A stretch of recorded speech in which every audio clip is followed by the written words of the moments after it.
नमस्कार। अगर आपने नोटिस किया हो जब भी आप टॉयलेट जाते हैं तो आपके स्टूल या पूप जो भी आप उसको कहना चाहें उसका कलर डिफरेंट होता है।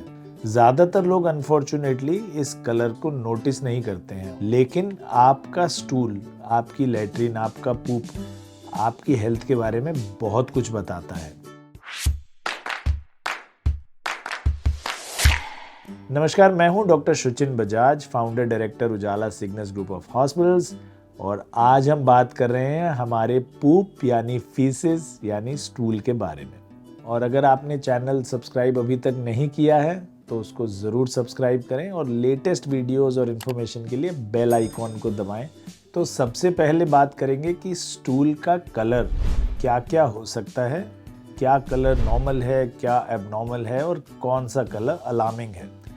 तो ज़्यादातर कलर होता है ब्राउन कलर का, जो कि एक नॉर्मल कलर है। हमारा स्टूल नॉर्मली ब्राउन कलर का होता है, और अगर आपका भी ब्राउन कलर का आ रहा है तो then it's fine, you don't need to worry. But अगर वो ग्रीन कलर का है तो उसके कई कारण हो सकते हैं। एक कारण है कि आपने कोई ग्रीन वेजिटेबल्स खाई हैं या कुछ ग्रीन कलर्ड फूड बहुत ज़्यादा खाया है, और अगर उसकी कंसिस्टेंसी सॉफ्ट है या बहुत लिक्विड की तरफ है तो हो सकता है कि ग्रीन कलर का डायरिया हो रहा हो, या फिर आपका इंटेस्टाइन उसको रोक नहीं पा रहा है ज़्यादा देर अपनी बॉडी में और जल्दी जल्दी पास कर रहा है, ताकि उसके अंदर जो न्यूट्रिएंट्स हैं वो प्रॉपर्ली एब्जॉर्ब नहीं हो रहे हैं, और इस वजह से भी आपका स्टूल ग्रीन कलर का हो सकता है। अगर ये स्टूल येलो कलर का है तो बेबीज़ में नॉर्मली येलो कलर का ही होता है, क्योंकि वो ब्रेस्ट मिल्क पीते हैं। तो बहुत छोटा बच्चा है अगर और येलो कलर का स्टूल है तो नॉर्मल है।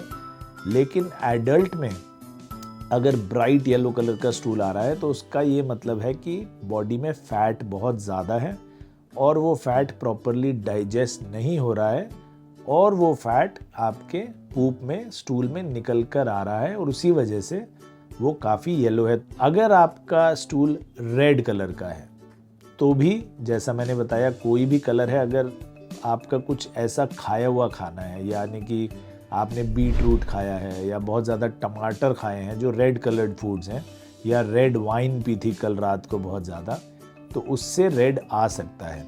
लेकिन अगर आपने ये फूड आइटम्स नहीं खाए या फिर ये बार बार आ रहा है तो ये एक अलार्मिंग कंडीशन दर्शा सकता है, जो होता है लोअर जीआई ट्रैक्ट ब्लीडिंग, यानी नीचे रेक्टम से, एनस से या लोअर इंटेस्टाइन से कहीं ना कहीं आपको ब्लीडिंग हो रही है, जिसकी वजह से आपका स्टूल रेड कलर का, लाल रंग का हो गया है।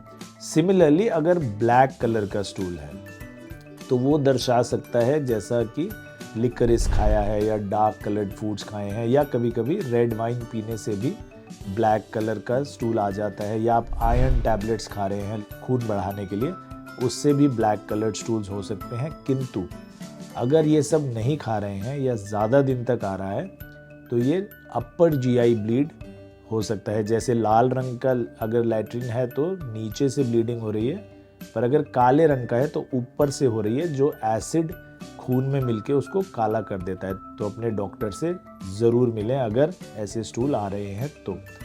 ब्लैक से उल्टा अगर वाइट कलर्ड या पेल कलर्ड स्टूल्स हैं तो भी चिंताजनक बात है। इसका मतलब आपके बाइल एसिड्स, जो आपके डाइजेशन के लिए बहुत इंपॉर्टेंट होते हैं, वो पूरी तरह इंटेस्टाइन में नहीं आ रहे। कहीं ना कहीं बाइल एसिड्स मिल नहीं पा रहे आपके खाने में, इसलिए डाइजेशन पुअर हो रहा है। तो बाइल कहीं ब्लॉक हो रहा है या फिर प्रोड्यूस ही नहीं हो पा रहा है। तो या तो कोई लिवर की बीमारी है या बाइल डक्ट की बीमारी है। तो इस दशा में भी डॉक्टर से मिलना बहुत ज़रूरी है। अब बात करेंगे शेप और साइज़ की और अलार्मिंग साइंस की। तो शेप साइज़ के लिए हमारे पास, बिलीव इट और नॉट, एक प्रॉपर चार्ट है जिसको हम बोलते हैं Bristol stool chart. Bristol stool chart का जो टाइप 1 चार्ट होता है, जिसमें बहुत हार्ड या पेबल्स जैसी, मेंगने जैसी, हम जिसको लैट्रिन बोलते हैं, बकरी की जैसी लैट्रिन होती है, बहुत हार्ड और बहुत छोटी आ रही है अगर, तो वो ब्रिस्टल स्टूल टाइप 1 है। और वो दर्शा रहा है कि आपको बहुत सीवियर कॉन्स्टिपेशन है, अंदर आपको कब्ज़ है जिसकी वजह से लैट्रिन पास नहीं हो पा रही।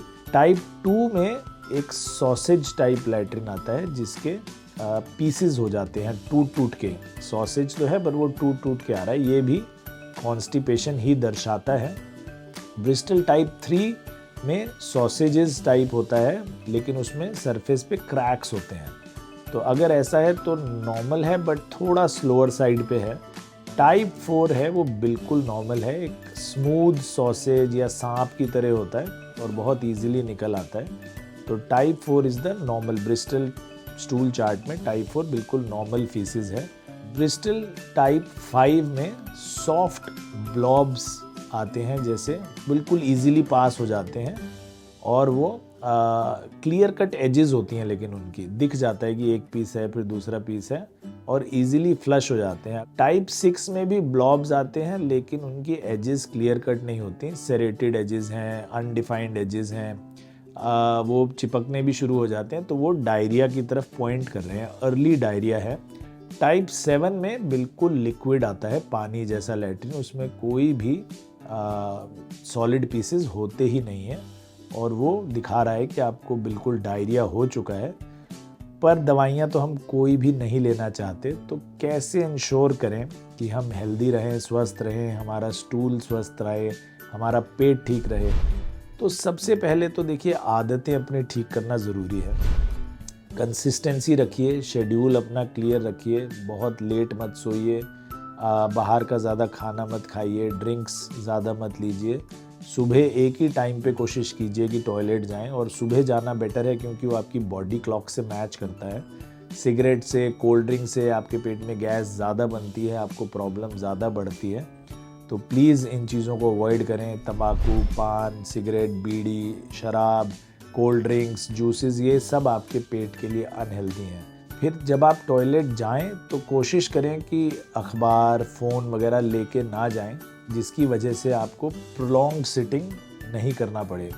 और जब बैठें तो देखिए, इंग्लिश टाइप टॉयलेट जो हैं वो बहुत हेल्दी नहीं है आपके पेट के लिए। आपके घुटनों के लिए अच्छे हैं कि घुटने आपको स्क्वाट नहीं करना पड़ता, तो घुटने ख़राब नहीं होते। लेकिन अगर आपको पेट बिल्कुल साफ़ रखना है तो स्क्वाटिंग पोजीशन में टॉयलेट जाना हेल्दीएस्ट है। अगर आपके घुटने अलाउ करते हैं तो डेफिनेटली इंडियन टाइप टॉयलेट ही यूज़ करें, उससे आपका पेट ठीक रहेगा। टॉयलेट जाने के बाद जब उसको आप अपने जेट से या पानी से धोएं, तो उसके बाद टॉयलेट पेपर ज़रूर इस्तेमाल करें, उसको ड्राई करें एरिया को, ताकि वो गीला ना रहे। अगर गीला रहेगा तो उसमें इन्फेक्शंस होने के चांस ज़्यादा हैं। फिर जब आप उठें तो हाथ अच्छी तरह धोएं। हाथ धोना इज़ मोस्ट इम्पॉर्टेंट आपके गट हेल्थ के लिए, आपके पेट के लिए। फाइनली जब आप टॉयलेट से निकलने लगें और फ्लश करने लगें, तो फ्लश हमेशा लिड अपने टॉयलेट की बंद करके ही करें। ये सब चीज़ें अगर हम करेंगे तो हम स्वस्थ रहेंगे, हमारी पेट ठीक रहेगा, हमारी आंतें ठीक रहेंगी।